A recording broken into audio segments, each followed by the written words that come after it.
Hello and welcome everyone to VOIX, and we back again for another video. In today's video we're going to be doing unboxing and quick review for the WIKO VOIX. This phone is available right now through Metro by T-Mobile, T-Mobile and Sprint. Without any further ado, let's find out. Before we start, please consider subscribing to the channel if you haven't and encourage me with a thumbs up. And by the way, this is the Metro by T-Mobile unit. If you start a new number or you port your number from a different carrier, this phone will be a free What a Bargain deal from Metro by T-Mobile. Now the retail price of this device $119 if you're willing to buy the phone unlocked. Now let's kick off starting with the main specification of this device. The display IPS LCD 6.5 inch, relatively big screen, 20 by 19 for the ratio, 720p for the resolution. Now the processor 2.0 gigahertz quad-core processor. I will keep you updated with type of chipset once I open the phone and check the chipset type. 3 GB of RAM and 32 GB of internal storage. You guys not gonna expect much of this phone. It's still affordable device based on the specifications. For the operating system, of course, Android, but I will confirm if it's Android 12 or 11. And the battery 4400 milliamp with C type. Also I will confirm for you the fast speed for the charger. Now we have dual camera on the back, 13 megapixel and 5 megapixel. On the front we have 5 megapixel for facing camera. I will give you some samples in my opinion later on in this video. Now the unboxing time, I'm gonna have my hands on for the first time. I will give you my first impression, but let me go ahead and cut the seal off.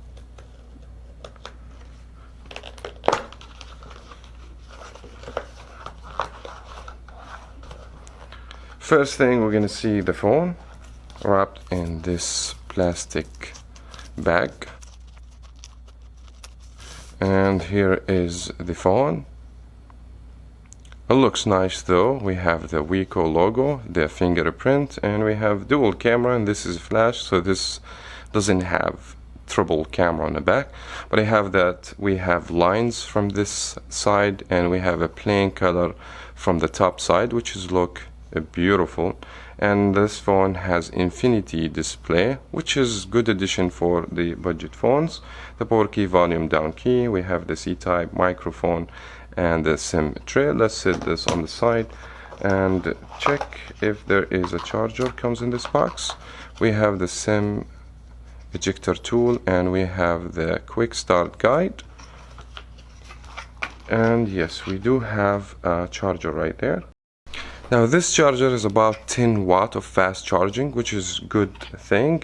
And finally we have the USB-C cable, so it's a good thing that the charger and the cable attach in the box. Now we're gonna play with the phone, so we will back to you. Now after spending a little while with this phone, let me kick off with the build, construction and design.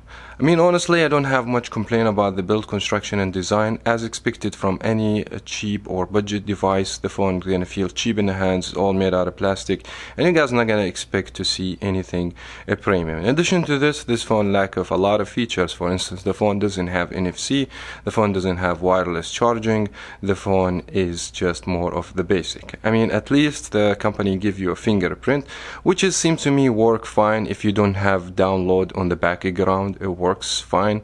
Other than that, the fingerprint has some delay. It's not the fastest, but it's decent in my opinion. Now if you don't like the fingerprint, they give you the option to unlock the phone with a face unlock. Now since we're talking about the design, this phone is not meant to be water repellent. The phone doesn't take a splash of water, so stay away from the liquid. We've seen budget phones from Motorola, for instance, they apply water repellent to the phone to make the phone more splash proof. Now for the phone display, the angle view is good, the brightness level is decent, but the only things I don't like, the white balance and the vividness of the color on the display. Other than that, I didn't have any issue with this display watching or playing video games. It's not the best, and this is expected from any low-end device, but in my opinion the display is something decent in this phone. Now, speaking of the battery, on paper we have 3400 milliamp. This is not quite enough. We've seen phone over 5000 milliamp. But guys need to know this phone is not powerful. The processor is not that powerful a processor. Performance, the screen quality, the PPI, the resolution. So you guys are not gonna expect this phone is gonna drain the battery so quick, and it seemed to me hold up very good. So the battery, in my opinion, is decent.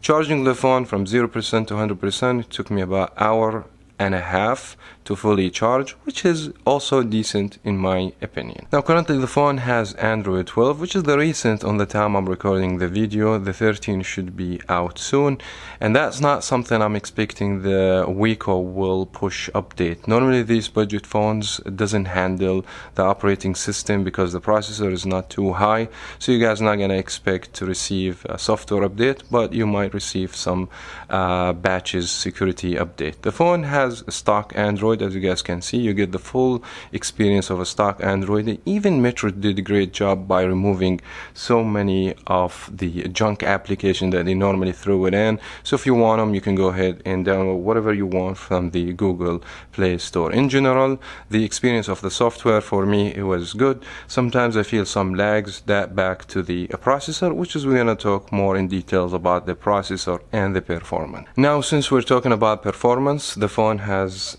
MediaTek 6761. In my opinion, this is a low budget processor. It doesn't hold up good with the phone, especially if you wanna open multi applications, play heavy games. You guys will note that some drops and some frame drops, so you guys not gonna expect the best experience of playing video games. For like software, browsing, the internet, social media app, you should be fine. But if you want to push the phone to the limit, it's not going to be quite enough. In addition to this, the phone has only 32 gigabytes storage, 22 gigs after the operating system, with 3 gigabytes of RAM. In my opinion, also that doesn't help the phone much. So in other words, this phone is not designed for people who want to do multitasking. They want to play video games, like it require heavy graphics. This is going to be for just the regular people. They want to use the phone day by day, social media, phone calls, etc. Last but not least, we have dual camera on the back, help you to get up to 2x zoom. In addition to this, you can do portrait on the back camera, but you cannot do this on the front facing camera.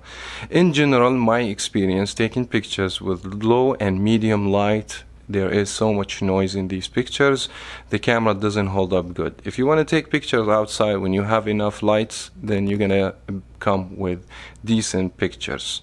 The front facing camera, in my opinion, is not quite good, and also if you see the background in the pictures I'm showing you right now, it's all washed out and it doesn't show anything. In addition to this, no even portrait or any other features. And generally speaking, the camera is very standard, very basic, and this phone meant to people want to use the phone on a daily basis and they don't want to do so many things on this device. If you're willing to get this phone for the camera, absolutely, the camera is not something I recommend in this device. Now, if I want to go with Metro, get the phone for free, if I port my number or start a new activation, I don't have much complaint because I'm not paying anything for this phone. Even that, you have more options to get free phone from Metro. For instance, you can go with the Moto G Pure, works a lot much better than this one, has nicer camera, faster processor. Yes, it has the same amount of memory, but the phone overall performance is a lot much better than the WIKO VOIX phone, the one we have right now. I'll leave this up to you to decide, and leave this in the comment below. Let me know if you purchased this phone. What do you think about this phone? Is it a good phone? Do you recommend this phone? Not, let me know in the comment below. And thank you so much everyone for watching. As always, make sure to subscribe if you haven't, and give me a thumbs up to encourage me to upload more videos. Thank you so much again. We'll talk to you in the next video.